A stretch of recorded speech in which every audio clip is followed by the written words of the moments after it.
semuanya, perkenalkan nama saya Irwanda Triputri. Saya dari program studi Program Pendidikan Komputer dan Kewirausahaan Terpadu 1 tahun, jurusan Administrasi Perkantoran. Pada kesempatan kali ini, saya akan menampilkan aplikasi yang sudah saya buat berbasiskan Microsoft Access. Aplikasi akuntansi yang saya buat ini adalah aplikasi untuk perusahaan jasa, di mana dalam contoh kasusnya ini adalah perusahaan Yuba Sablon. Banyak UMKM seperti UMKM Yuba Sablon ini mengalami kendala dalam pencatatan keuangan maupun pelaporan dalam keuangan. Aplikasi ini dibuat untuk memudahkan para UMKM seperti Yuba Sablon yang masih kesulitan dalam pencatatan secara manual, sehingga dalam aplikasi ini lebih dipermudah dalam pencatatan dan juga pelaporan itu sendiri. Tidak perlu repot-repot lagi untuk mencatat satu persatu, untuk menghitung satu persatu, karena semuanya sudah disediakan dalam satu aplikasi ini. Saya akan menampilkan menu utama yang sudah saya buat. Dalam menu utama ini, ada menu-menu yang di dalamnya berisi data-data maupun laporan yang kita perlukan dalam pencatatan keuangan.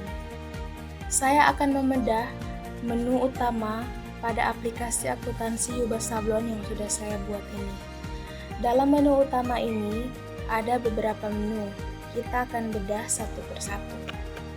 Ada menu dashboard, ada menu COA atau count of account, ada jurnal umum, ada buku besar, ada neraca saldo, ada laporan laba rugi, ada juga laporan perubahan modal, dan laporan neraca. Saya akan mulai membedah dari menu dashboard terlebih dahulu.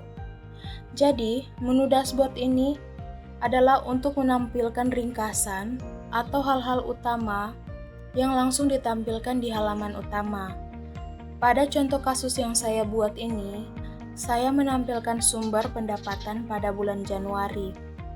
Dalam dashboard ini, saya menampilkannya dalam bentuk diagram, yang masing-masing sumber pendapatannya itu diwakili dengan warna. Warna biru untuk pendapatan jasa konsultasi, warna orange untuk pendapatan jasa umum, warna abu-abu untuk potongan penjualan jasa. Seperti yang kita lihat dalam diagram ini, diagram berwarna orange ini menampilkan hasil 86%, yang berarti pada bulan Januari ini pendapatan besar itu adalah pendapatan dari jasa umum.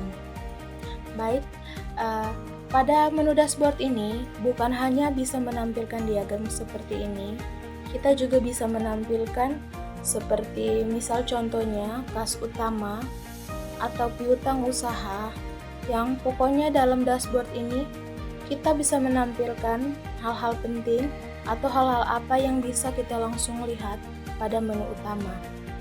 Kita lanjut pada menu yang kedua, yaitu menu COA atau count of account. Count of account ini berisi seluruh akun perusahaan Yuba Sablon, yang mana berfungsi sebagai kerangka dasar dalam mengelompokkan dan mencatat transaksi keuangan seperti aset, kewajiban, modal, pendapatan, dan biaya. Pada menu COA yang saya buat ini, kita bisa menambahkan akun baru. Langsung saya contohkan, pada bagian atas ada button bertuliskan open form. Kita langsung klik di bagian ini. Kemudian kita klik tombol add untuk menambahkan baru. Misalnya kita ingin menambahkan akun kas baru dengan kode 1103 dengan nama akun kas baru. Kelompok akunnya 1 karena dia dari kelompok aktiva. Jenis akunnya aktiva lancar, saldonya yaitu debit. Kita langsung save. Kita refresh terlebih dahulu dengan mengklik button COA. Kita lihat di sini sudah tertambahkan akun baru dengan kode akun. mengerti detail transaksi apa saja yang masuk dalam perusahaan kita. Di sini tersedia untuk data master dan juga data detail. Di sini saya memiliki contoh soal seperti ini. Soal jurnal umum ini, untuk transaksi di tanggal 2 Januari 2026, Tuan Yuba menyetorkan uang tunai sebesar 50 juta rupiah ke rekening Bank BCA milik Yuba Sablon sebagai modal awal usaha. Nah, ini kita isi di bagian master ini. Dan untuk dianalisanya, aset Bank BCA 1101 bertambah di debit sebesar 50 juta dan modal pemilik bertambah di kredit sebesar 50 juta rupiah ini kita bisa masukkan ke dalam detailnya. Caranya dengan menekan button open form seperti ini. Nah, di detail ini adalah tempat kita mengisi untuk kode akun, nama akun, dan juga jenis transaksi baik debit maupun kredit. Jika kita ingin menambahkan data baru, di sini saya menyediakan button untuk menambahkan button add seperti ini. Kita bisa langsung mengklik. Di sini tersedia kolom baru untuk pengisian. Jika sudah, kita bisa langsung save. Kita lanjut pada menu selanjutnya, yaitu menu buku besar. Dalam menu buku besar ini, berisi pengelompokan kode akun dan nama akun, beserta uraian dan tanggal, serta saldo debit maupun kredit, yang mana nantinya data yang dikelompokkan dari buku besar ini menjadi dasar dalam pembuatan neraca maupun laporan. Saya contohkan, pada buku besar yang saya buat ini, saya membuat combo box, yang mana nantinya saat kita ingin mencari transaksi dari suatu akun tertentu, kita tidak perlu lagi mengetik secara manual. Contohnya, saya akan mencari transaksi dari kas Bank BCA. Nah, di sini pada detailnya sudah tertera transaksi berdasarkan tanggal dan uraian. Jika ingin melihat isi detail lebih lengkap lagi, kita langsung klik di bagian open form untuk menampilkan detail dengan lebih jelas dan lengkap. Bisa kita lihat di sini tanggal, uraian, dan juga saldo debit maupun kreditnya sudah langsung tertera dengan jelas. Kita lanjut pada menu selanjutnya, yaitu menu neraca saldo. Pada menu neraca saldo ini berisi daftar saldo yang diambil dari seluruh akun dari buku besar.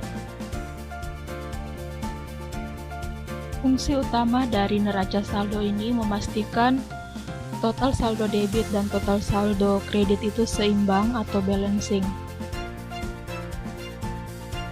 Jika saldo tidak seimbang, ini menunjukkan berarti ada kesalahan baik dalam pencatatan ataupun perhitungan. Pada contoh neraca saldo yang sudah saya buat, di sini menunjukkan total saldo debit di Rp171.750.000 sama dengan saldo kredit. Dan di saldo akhir itu berjumlah Rp121.300.000 sama dengan saldo akhir di kredit. Ini menunjukkan balancing atau keseimbangan dari neraca saldo ini. Hasil dari neraca saldo ini menjadi dasar dalam pelaporan yang akan kita buat nantinya. Kita lanjut pada menu selanjutnya, yaitu menu laporan laba rugi. Pada laporan laba rugi yang sudah saya buat menggunakan rumus, yaitu pendapatan dikurangi biaya. Dalam laporan laba rugi ini, semua pendapatan dimasukkan termasuk dengan potongan penjualan jasa dan juga semua biaya dimasukkan. Dalam perhitungannya ini menggunakan cara hitung pendapatan jasa umum ditambah pendapatan jasa konsultasi dikurangi potongan penjualan jasa menghasilkan total jumlah pendapatan Rp28 juta dan juga biaya ditotalkan seluruhnya hingga menghasilkan total Rp8.350.000.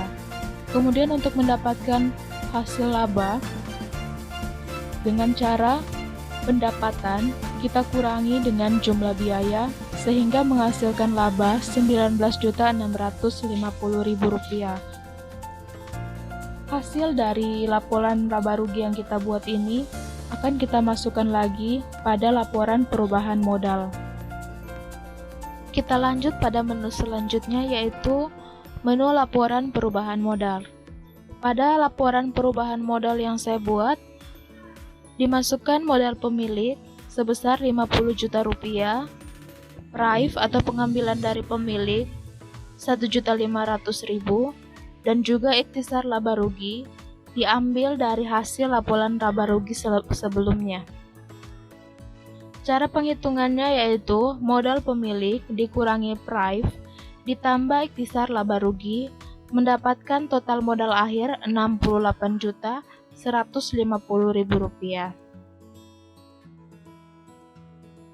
Setelah dari laporan perubahan modal, kita lanjut pada menu selanjutnya, yaitu menu laporan neraca. Pada laporan neraca ini, kita memasukkan aset, hutang, modal di dalam laporan neraca ini, kita hitung, dan juga pada laporan neraca ini juga harus mengalami balancing antara total aset atau harta dan juga total hutang ditambah modal. Pada laporan neraca yang sudah saya buat, di sini dimasukkan seluruh aset atau harta yang dimiliki perusahaan, kemudian ditotalkan, mendapatkan hasil akhir yaitu Rp110.950.000. Kemudian kita juga menghitung jumlah hutang, mendapatkan hasil Rp42.800.000. Kemudian juga dilakukan kembali perhitungan modal dan juga prive dan laba rugi atau ikhtisar laba rugi dari laporan laba rugi sebelumnya dengan total jumlah utang ditambah modal yaitu Rp110.950.000, di mana di laporan yang saya buat ini menunjukkan balancing atau keseimbangan antara jumlah utang ditambah modal dan juga jumlah aset dan harta yang dimiliki perusahaan Yuba Sablon. Jika terjadi ketidakseimbangan atau balancing antara jumlah aset ditambah juga total hutang ditambah modal, berarti kemungkinan besar ada kesalahan baik dalam pencatatan pada jurnal maupun penghitungan pada neraca saldo. Demikian tadi presentasi singkat dari aplikasi akuntansi Yuba Sablon berbasis Microsoft Access. Terima kasih atas perhatiannya dan semoga bermanfaat. Sampai jumpa lagi.